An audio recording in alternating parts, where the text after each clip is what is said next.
9,200, 3,500 and 1,200 respectively. These are the tuition fees that students are paying right now, that I am paying for the uni degree that I did, and that my brother paid for the uni degree that he did 5 years before me. These numbers are staggering, guys. It's at least roughly tripled twice in less than 10 years. So me being Meatiest learning finance, you guys know I've got some tips for you guys, you students and future aspiring students, on how to financially manage your money throughout university. And for the graduates, I've actually got a little secret that I'm going to tell you guys about. One thing student finance annoyingly do, and yeah, it's definitely something to watch out for. I'm going to mention that later on in the video, so make sure you don't miss that, guys. You know what you're watching. DS Learning Finance. Whoa. First off, this is some piece of encouragement to any students and the future aspiring students, and that is basically, you've got the biggest advantage over a lot of people who are trying to acquire financial freedom and who have also acquired financial freedom. And basically your advantage is time. You've got time. By watching videos like this one, you guys are actually getting started earlier on in life, and that is the biggest advantage that you have above everyone, even above money. Now onto the difficult topics.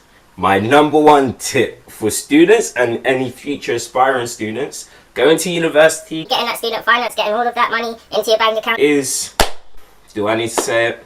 Like, bruh, do I really need to say it?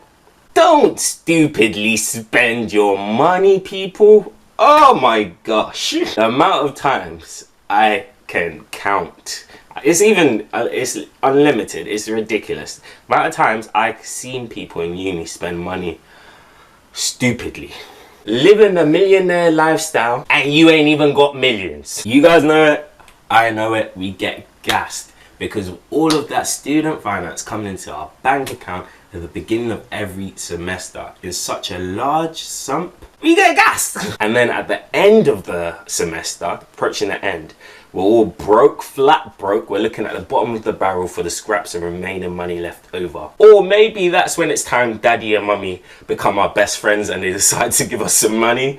Yeah, I've literally gone through it all. I know the pain, guys. I'm even thinking about a scenario that my brother told me about where he was so broke, he literally could only eat toast and butter for a week until the student finance came back in.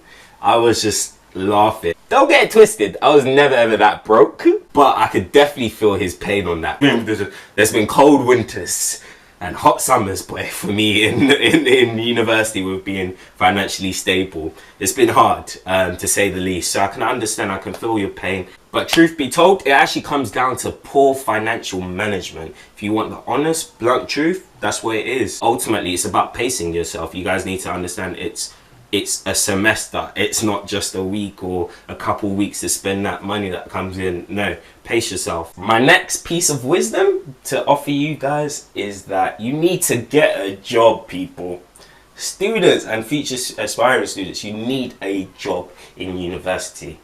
Now I know there's some of you guys thinking, really bruh? But it's true. You can't put faith in student finance, you can't put faith in your parents, you can't put faith in your friends. You have to put faith in yourself first, above anything else. Yes, I understand it may be annoying waking up super early or going to bed super late, and it's all because of this job that you don't see yourself long term in. I mean, like, maybe you might be doing law and obviously you want to be a lawyer in the future and you really don't see yourself working in that union, but it's about appreciating what the job does for you. It doesn't just provide food on your table. It teaches you humility and also discipline. So it makes it harder for you to lavishly spend money crazy like that. So when you see that Bacardi bottle in the club and you want to buy it, you know that how many hours it's going to take you to work to pay for that Bacardi bottle. So it means you're less likely to buy it. So that's why I say getting a job always helps. And when you think about it, a lot of the time student finance is never ever enough. So if you know that maybe you always need a bit of money extra at the end of the semester, then you definitely need to get another form of income, whether it's a job or whatever you might do, maybe selling things on eBay. You'll need that additional money to keep you going in the semester. And a good thing about getting a job in uni is that it's easy to get a job as a student. The locals, the communities, they thrive off of the student lifestyle. How many times have you noticed when it's like during the holiday periods, that's when the locals tend to perform the least, that's when they tend to not make the most amount of money. And it's because they thrive off you students. So utilize that, make sure that you do get a job, because during them times, it's easier. When you actually face the real world, it's much harder. Trust me, you go through pain. Utilize that opportunity, guys. I personally worked as a part-time waiter in TGI's, and honestly, I don't know where I would be without it. So make sure you guys get some additional form of revenue, whether it's a job, whether it's selling things that maybe you don't use, whatever it is, make sure you get that additional income coming into your bank account while throughout university. But also remember, it's about uni. That's the main reason why you came, for the education. So make sure you balance your time accordingly. So you stop spending money stupidly, like a madman. You've started getting another job or getting another form of income into your bank account. So you guys know what I'm going to say next, right? You guys need to start saving and ultimately start investing. It could be investing in yourself. It could be investing your money maybe in stocks or in looking at property, or maybe buying a book, or maybe whatever it is. You just need to start investing ASAP. Time! You've got so much time on your hand to fully utilize this opportunity. So the sooner you start, the sooner you can make those mistakes, the sooner you can start becoming a successful investor in the future, or businessman, whatever you're looking to be. Now it's important to clarify that I'm not saying forget university, you ain't got to worry about. No, I'm not saying that. Please guys, if you take anything from this video, do not take that. Cool. But what I'm trying to say is balance your time accordingly.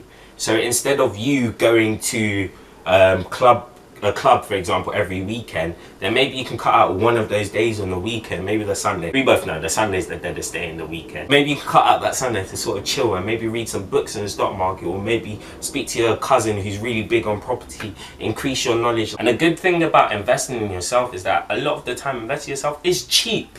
I know the struggles of being a student because I've been one. So you guys literally have no excuse. You got the money to do that stuff. Like, we're talking £5 per book. It's not expensive. So even students can get started on this. I've actually done a reading list in the short description box below, guys, about the stock market investment books I've personally read that I used to start investing in myself to increase my financial education. So if you're looking to get started in the stock market, then there are some gems down there. So make sure you check it out. And as I mentioned before in the intro, I've got a little secret for you guys. So now I'm going to actually let you know what it is. And it's basically student finance. I don't even know how to start this. Student finance accidentally tend to overpay a lot of graduates for obviously their student finance. So what happens is you end up getting overpaid. So you get too much money into your bank account. And then what you have to do is actually pay student finance back, plus interest. And the reason why it's kind of like a piss take is because that is their fault for overpaying you. But you have to pay their money back, plus interest, for their fault, if you get what I'm trying to say. And the cheeky thing is that you can't avoid it. Because once you sign on them dotted lines that you're applying for student finance and they accept you, and you go to uni and you get your student finance set up, you're liable for them to accidentally overpay you. So you're liable to have to pay them basically for their mistake. And the unfortunate thing about it is that it literally changes on a case-to-case basis. So I know people that have paid thousands of pounds in overpayment because they've been overpaid by student finance. And I know people that have had to only pay hundreds of pounds because they've been overpaid by student finance. So it really is something to watch out for, and all the more reason why you need to make sure that you're financially managing your money and not getting carried away with it while you're in university. Because it might not even be the whole amount that you're meant to actually keep. Maybe some of it was actually an overpayment. I personally had to pay £173. I think it was £173 in student finance. And that was 3 years after graduating. And that's because they overpaid me. So make sure you guys watch out for that and keep some close tabs on what money's coming into your bank account and if it's actually the right amount of money coming in. So fast forward 3 years after graduating now, student finance is something that I pay for on a consistent basis. So I pay off my student finance as I get paid in my salary. It gets taken out of my salary before I even get my money, which is a good thing.